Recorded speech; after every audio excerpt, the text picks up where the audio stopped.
Hina ang ano. Hina ang kain. Pa isa-isa lang. Ito.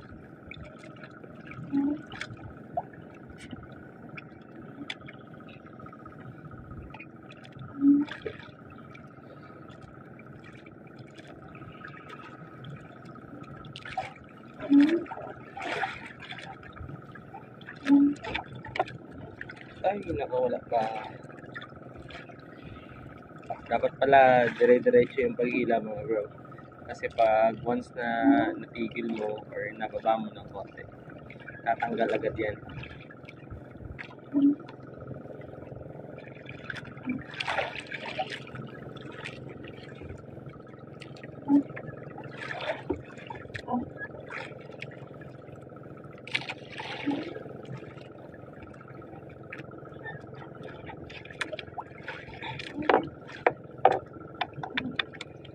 Tapos, kaya namin nalalaman na may laman na yung hook natin.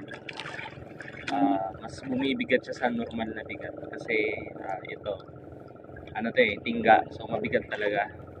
Pero, once na habang ginaganito mo siya, parang mas bibigat siya. Yun. Dire-diretso mo na yung pag-angat. Kasi, once na natigil mo, yun nga, nababa mo ng konti. Tanggal agad yan. Yan. Medyo mabigat siya.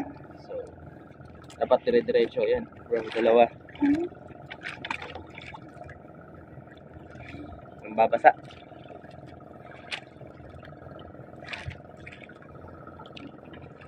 Nasa mga 6 PM na pala ngayon.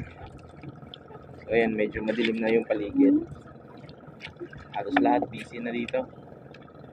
Sana lahat, maraming daraw. Oops. Minsan, isang pundak lang yan. Sila sa lubong nila.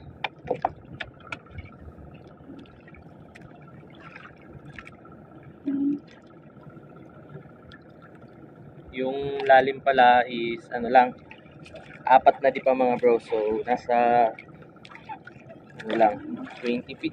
Yun. Ito, dalawa. Nangangagat to. Yan, pag aray. Nangangagat yan bro. Masakit din. Parang kurot ni misis.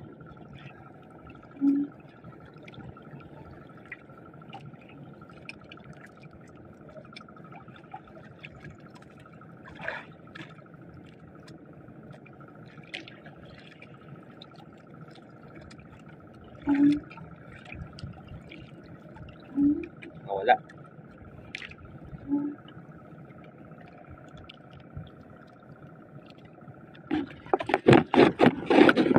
Ito yung huli natin.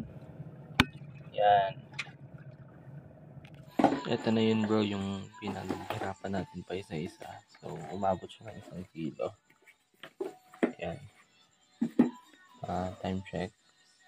10:30 na ng gabi. So, maaga pa. Hindi na to yung ulam bukas. Pwede na to i-dried. Kasi, ayan no. Yan nauubos yung puset dito.